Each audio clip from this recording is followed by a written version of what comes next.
We are joined by the big man, former Canadian Olympian. I am sure we're taking him away from a fourth quarter playoff basketball game right now, which he cannot be very happy about. It is now 88-85. Cleveland over Detroit right now, 7:09 remaining in the fourth quarter. We were just talking about a 7-point lead for the Pistons, and it is absolutely evaporated.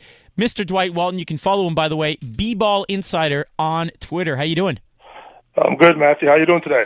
I'm well. I was getting excited. I thought we could see another upset here, a la what the Pacers did to Toronto. We'll get to that a little later on. But you still might see one. Don't give up yet. Well, it was 83-76. So we're looking at a 12-2 run right now as Richard Jefferson puts up a three and misses. So Detroit's got the ball, 6:36 remaining. They're down by 3. Prior to this big run, there you go, a three-pointer. Detroit's just tied it at 88. Dwight, what are you seeing from Detroit today that's giving Cleveland fits? Well, excellent ball movement, body movement, and a team that normally shoots around, 30-31% from three during the regular season has caught fire today. And the Cavaliers are not known as a great defensive team. They are a pretty good defensive team, but the ball always moves faster than the body, Matthew, and that's what's going on today. And they're playing with pace. And the Pistons, albeit it was during the regular season, they have beaten the Cavaliers twice in Cleveland. So they have confidence and they feel comfortable. They feel good about themselves.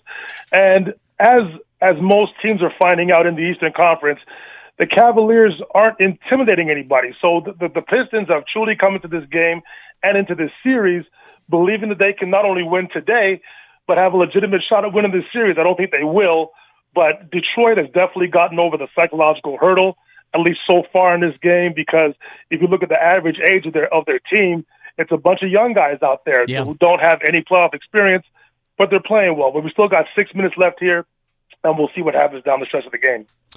Big man, when Scott Brooks replaces Dwayne Casey as the head coach next October, Raptors are going to go even further than before.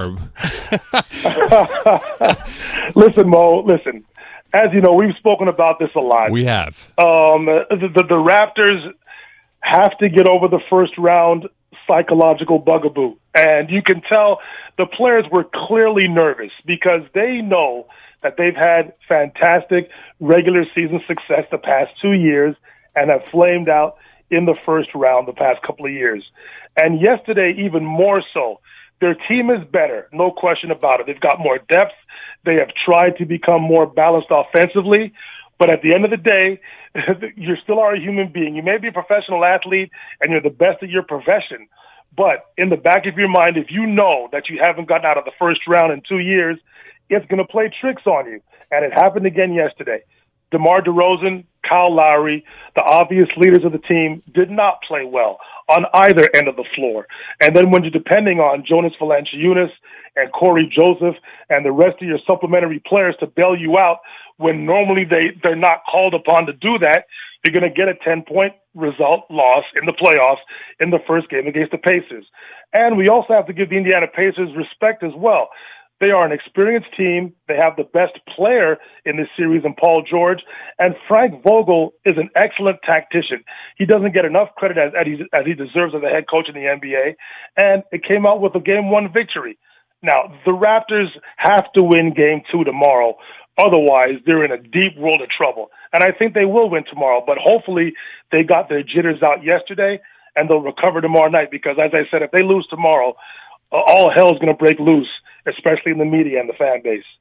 We're chatting with Dwight Walton, TSN 690 basketball insider, 5'11" here on TSN 690. It's Game Points with Matthew Ross, Mo Khan here as well. Jimmy G on the board as we talk some NBA playoffs here. 88-88. They're just coming out of a timeout in Cleveland right now. Game 1 of the Eastern Conference first round matchup between Detroit and Cleveland as Stan Van Gundy trying to rally his troops here to pull off a big upset in Game 1. How about last night, Dwight? My team, the Celtics, I flipped it on at halftime. I saw an ugly score. Early third quarter, it looked really bad. My wife said, let's watch a movie. I said, all right. And I find out today they lost by 1 point. And our own Mo Khan here saying that they probably should have won the game. Your thoughts on that game last night, Atlanta, Boston?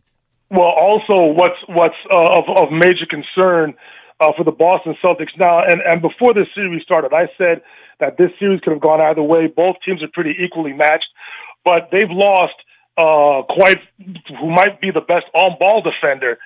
Talking about Avery Bradley, not only in this series, but one of them in the entire NBA. So their with work the is experience as well, right? Yes, absolutely. Listen, their work is cut out for them. But listen, I also think they have the best coach in this series, and Brad Stevens. He'll figure out a way to help his troops get back in this series. It was a terrific game yesterday, back and forth. As you said, the Hawks had the early double-digit lead early in the game, but the Celtics are too good of a team. They've got a lot of youthful exuberance, some experience as well. They're fantastic defensively, and now a lot is going to be put on the tiny shoulders of Isaiah Thomas to try and maintain status quo in the series. But I can't stress this enough. Losing Avery Bradley is a huge loss for them, and it ultimately may pay in them losing in this series. But we'll see. I think it goes the distance, and anything can happen in a Game 7. Portland Clippers. I like this series, this West Coast matchup here. We talk about Damian Lillard and what he could be here. As this is coming out party to potentially upend a Clipper team that may project will go to at least a second round, if not more. This is a very intriguing series. Of course, everyone knows that I played and is a good friend of assistant coach, played with an assistant coach of the Portland Trailblazers, Jay Triano. And we spoke earlier, and they know they're in tough. But because they've got two shot makers in Damian Lillard and C.J. McCollum, who's a potential most improved player winner this season, I think it's going to go to Steph Curry as far as I'm concerned. But C.J. McCollum is definitely in the mix for that award.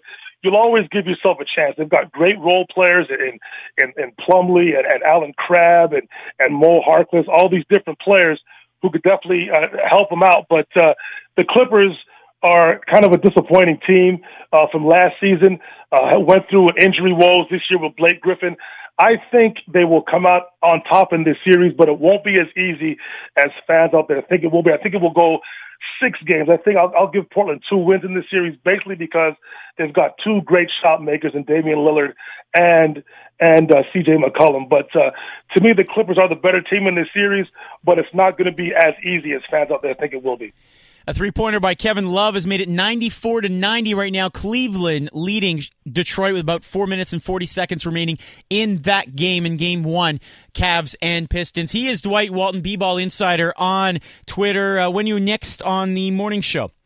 It'll be this Thursday at 9:20 as normal, as unless something crazy happens during the week in terms of a freak injury or something else of that nature. You mean like Scott Brooks being hired by the Raptors? That too. Yeah, but Mo, you know what? It's funny you say that, Mo, but there is panic setting in Toronto because they've seen this before. But listen, I have confidence. They are the better team in this series. I think they'll come back and win the series. All right. Thanks so much, Dwight. Really appreciate it. My pleasure. You got to have a great week, guys. You too. Maybe on NBA 2K16 they will. Oh, ouch. It is 94-92. Cleveland leading Detroit, 4:14 remaining in that fourth quarter as the Pistons are hanging on. Just stole the ball as well. We'll tell you about that on the other side, including giving you some hockey updates too. Chicago-St. Louis still doing battle. 2-1 Blackhawks at the moment. Other side of the break here on TSN 690's Game Points with Matthew Ross, sponsored by RoyalCeramic.com. We talk about the amount of money that is going to be spent on the Olympic Stadium. You're not going to want to hear it. That's next.